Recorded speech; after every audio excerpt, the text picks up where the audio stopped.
One of the things that's really important to me about SBMC is that it's trauma informed, trauma sensitive, because I believe in coaching. I've had a lot of coaching in my life. It's transformed my life.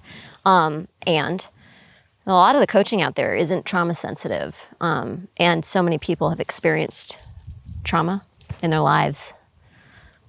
Yeah, two things come to mind when you say that, Ani. Number one, the statistics are pretty mind-blowing that something like 9 out of 10 people have experienced significant trauma in their lives. And those statistics were pre-COVID. Right, yeah. So it's 90%. 90% of people have experienced significant trauma. And the majority of these people have what we would call undiagnosed trauma. Right. So when we think trauma, we think about like PTSD and these types of very challenging situations that people are in, which, and they are challenging.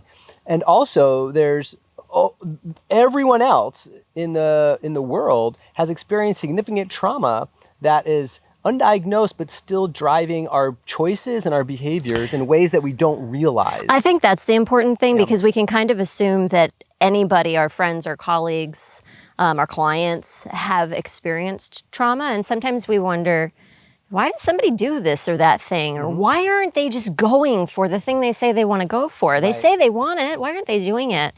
And trauma is a big part of that for a vast majority of people. And they're people who are functional, living their lives. Right. There's so much we can do.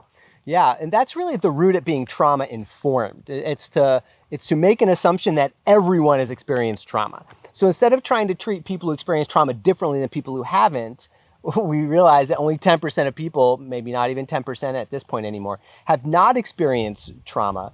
So we have to make an assumption that everybody we come into contact with has experienced some type of significant trauma in their life, which changes the way that we approach people. Now,